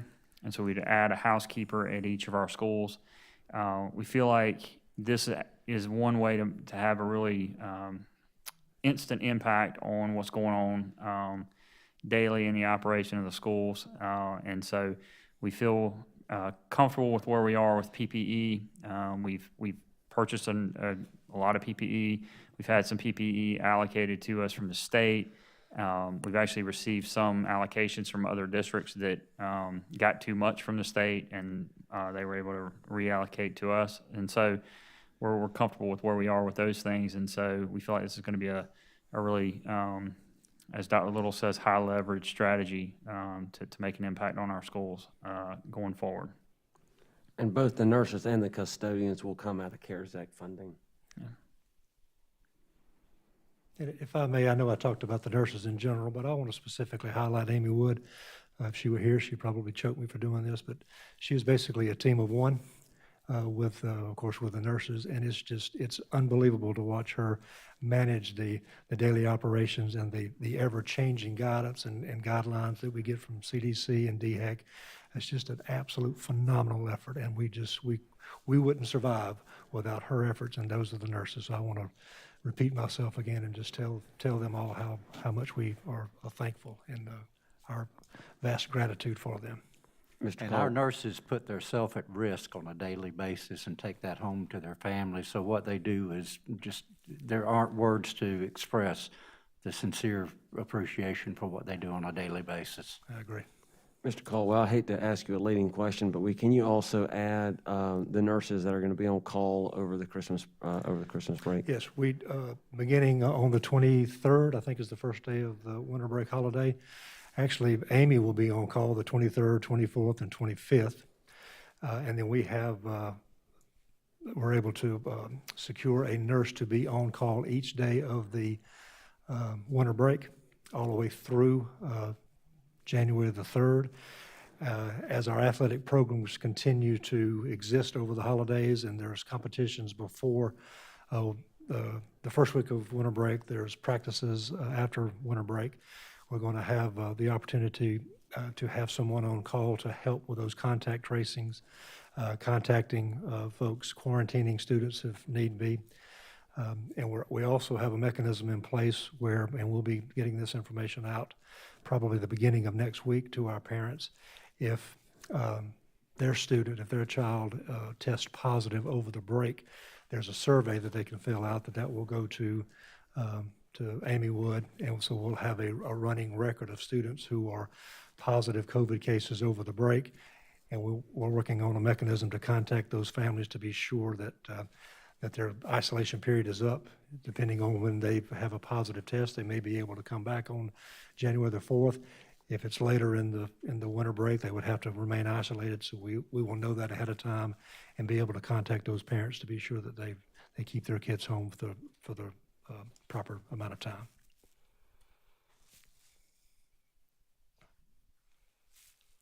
All right, thank you very much.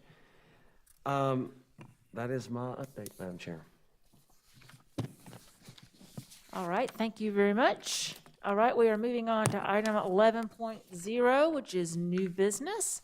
And we've got a number of policy first readings, and so we'll go through these and get a little bit of an explanation on them so that we can mull them over and receive public comment on them over the next month.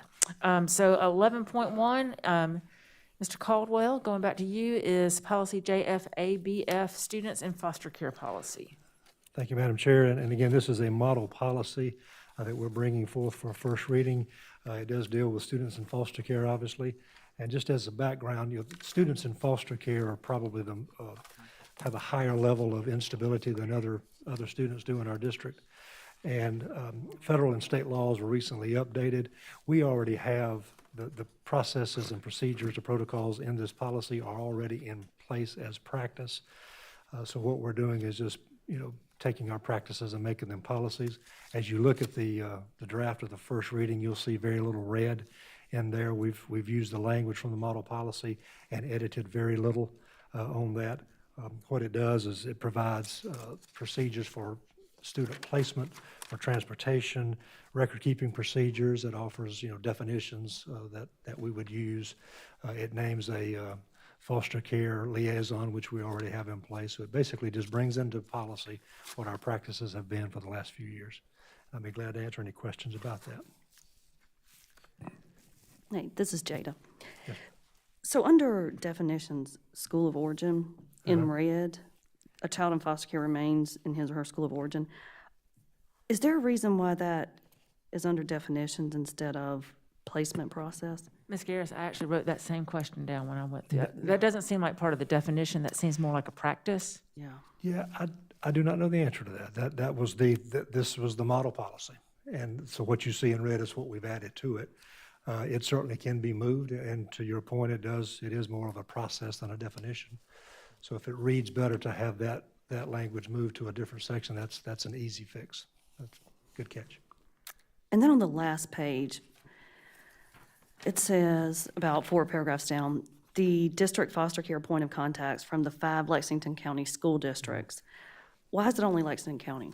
Well, the reason that was added in there is because the districts in Lexington County have an agreement, if you will, amongst themselves to share transportation costs. That doesn't mean we wouldn't accept or wouldn't pay for a student from Richland County or Aiken County, but that specifically holds us to task with this agreement that we have with all 5 Lexington counties. Okay, thank you. Our school districts, I should say. I think this is likely a very timely policy revision. 2 things I think we'll see as a fallout once we're through this pandemic. One will be the mental health fallout with kids.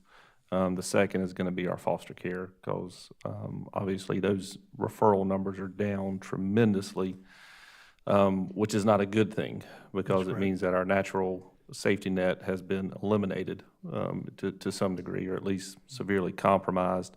And so we'll likely see a significant spike come fall of next year regarding foster care, and likely over the summer as well. Very true. Thank you. Board, any other questions for Mr. Caldwell? All right, thank you so much. All right, I'm going to Mr. Stacy for policy GBEBDA, criminal record checks. Okay, for your information, this is, or for first reading, this is policy GBEBDA. It's a new policy, and basically it includes verbiage from the former policy GCF, and it addresses background checks for out-of-state hires, as well as guidelines related to background screenings. Any questions? Mr. Stacy, is that strictly out of state? Well, no, so the old policy talked about SLED criminal background checks, but we also do out-of-state, like if we know somebody's from out of state, we do background checks through another source for the out-of-state. I mean, like if somebody's moving here from, say, Wisconsin, and they've never lived in South Carolina, they may not have a SLED report, but they might have had something happen. So we try to follow that up. Go to their home state? Right. Okay. All right. Any other questions? All right. Staying with Mr. Stacy for policy GCF and GCFR, professional staff hiring. And again, all of these policies, we're just trying to get in line with the school board model policy, so that's where we are. GCF and GCFR replace existing policies. GCF updates to identify that hiring is a function of human resources. It also indicates that hiring practices such as background checks have been moved to a new policy, so we kind of clean that up. And then the R revises the hiring practice to notify all applicants if they're not selected. The policy also includes changes to the hiring process, such as principals and other administrators handling all applicant screenings.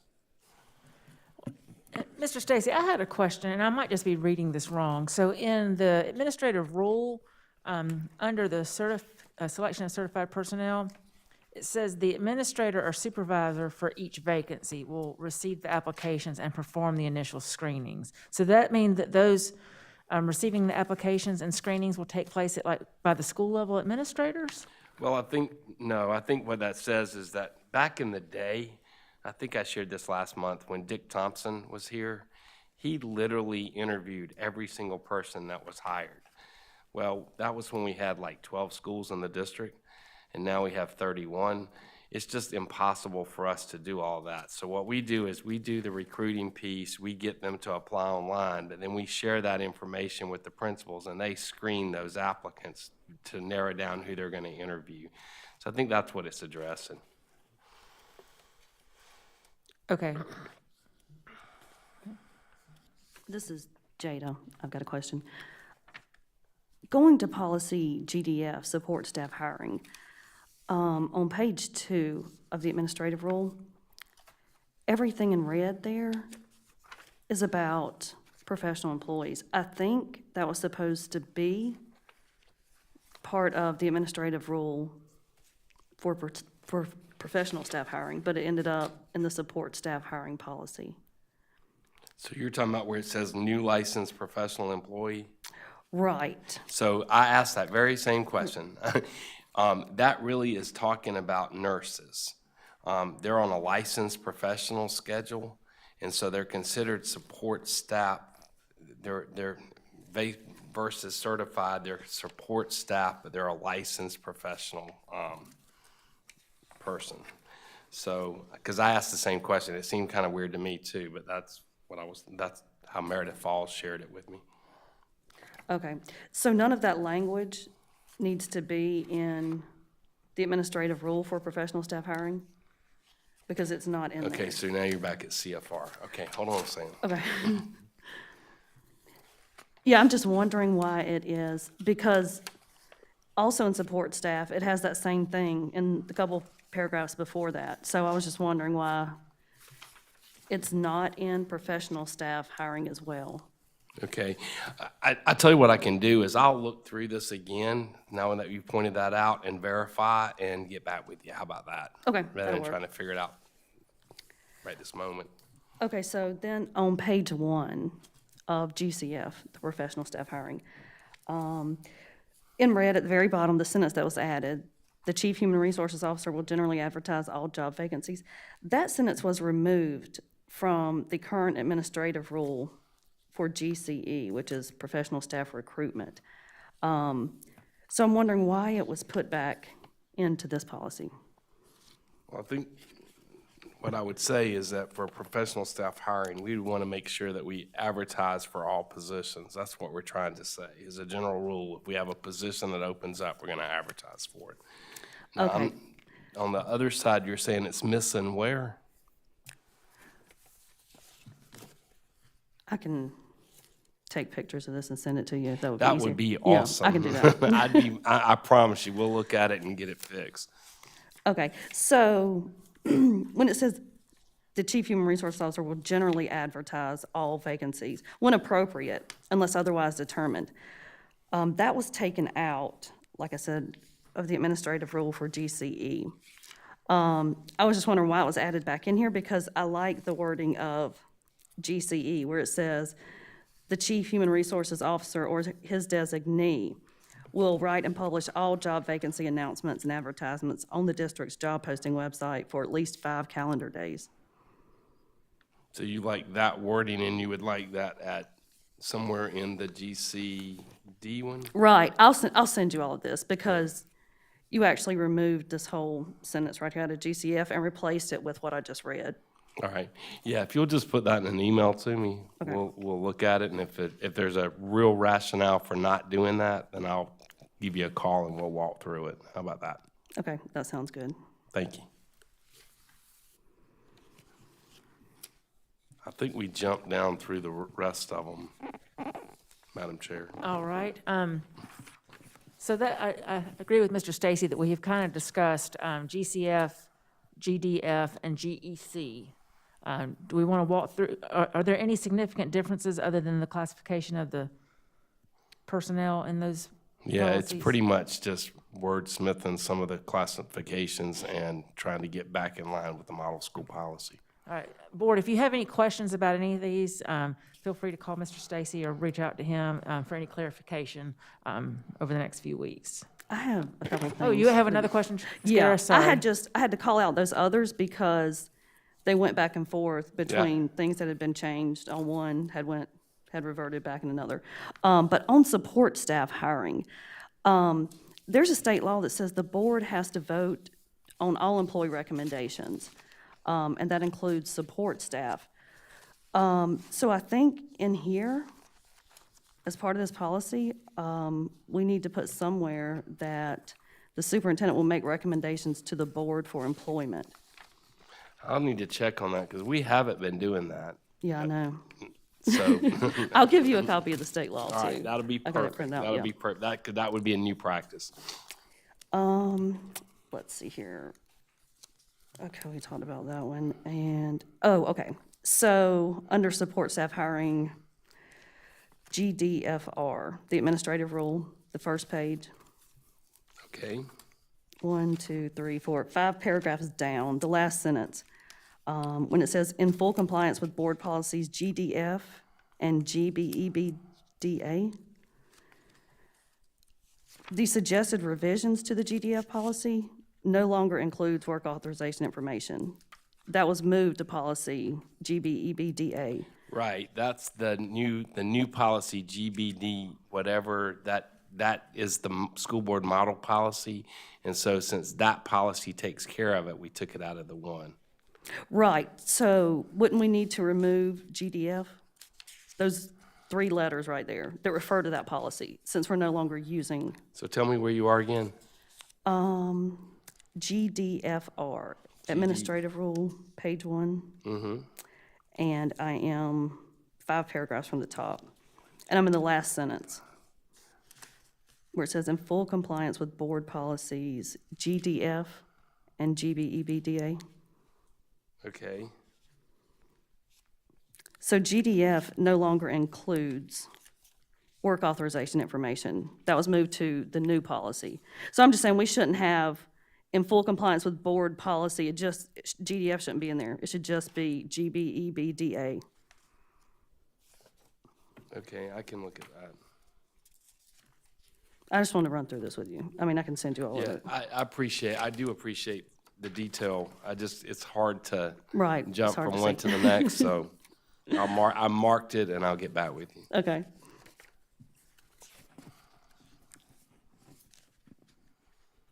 Okay, anyone else, questions for any of our administration for the policy first readings?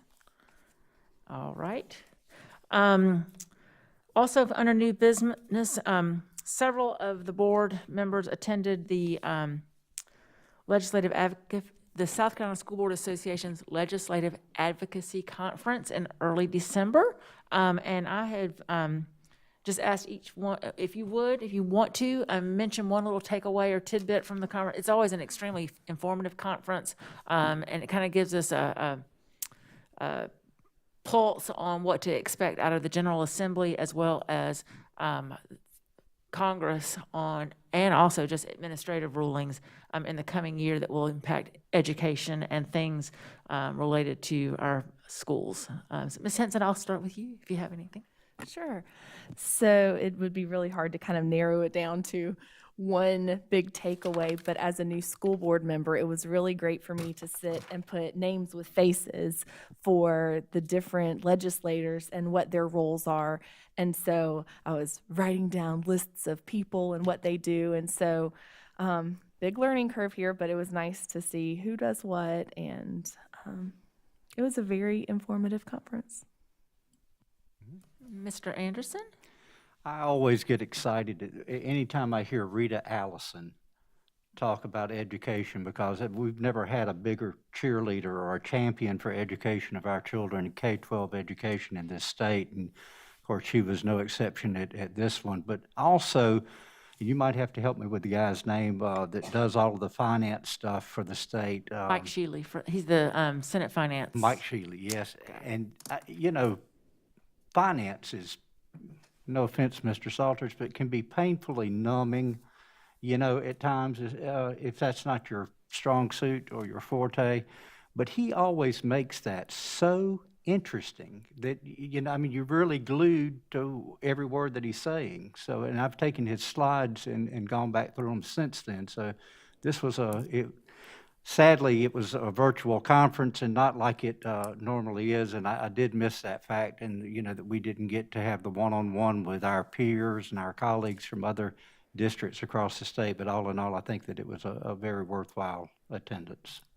I think, Dr. Powers, you also attended virtually? Yeah, it's interesting because you hear about the $1 billion windfall over this past year, but it's not in recurring revenue. So I guess that's like capital gains and other things. I'm still trying to understand how state revenue ebbs and flows. But there's only 100 or 150 million in recurring sources of revenue. So obviously that informs their ability to do step increases. So just hearing what's going through the legislature's mind, because obviously the federal government does what it does with funding for our district, but the state budget really drives it. And then only a lever is, raising essentially millage. So it helps us understand what the future holds. So I enjoyed it. Well, I also was going to mention from it's always very informative.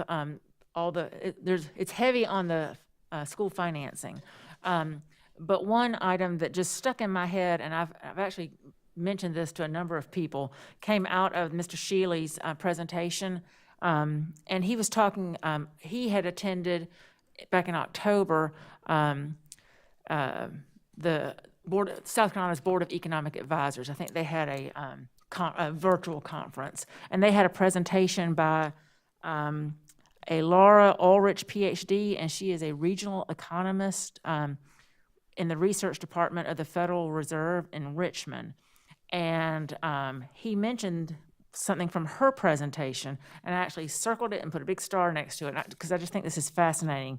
A lot of the research that they are seeing and reports that they're receiving is indicating that there are large employers, through the pandemic, large employers on the West Coast, particularly California, as their employees went to working fully virtually, they realized that their employees were extremely productive working virtually.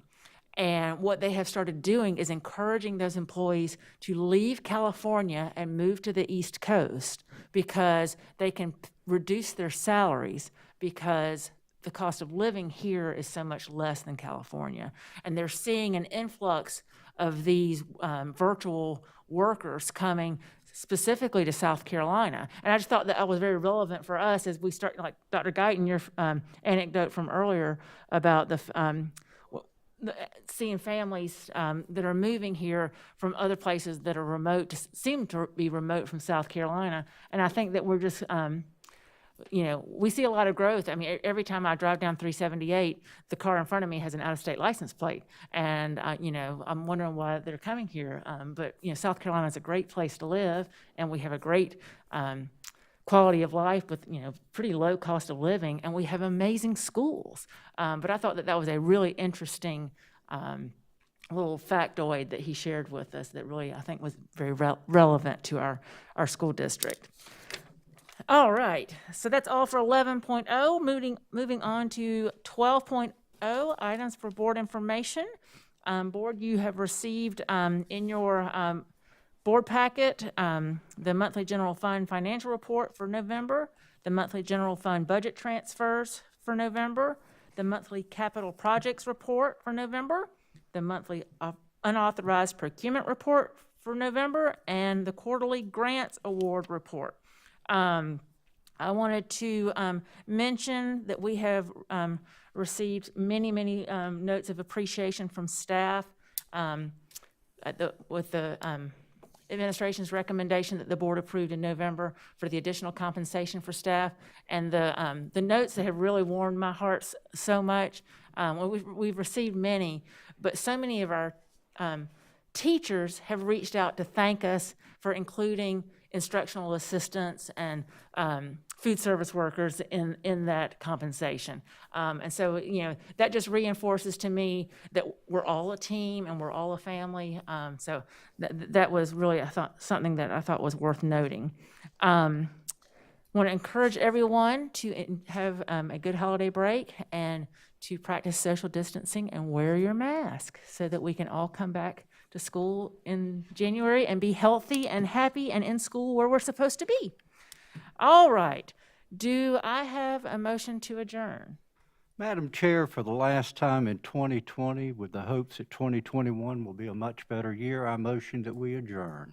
Thank you, Mr. Anderson. Is there a second? Thank you, Mr. Oswald. All in favor? Rise. Happy holidays and happy new year. See you in 2021.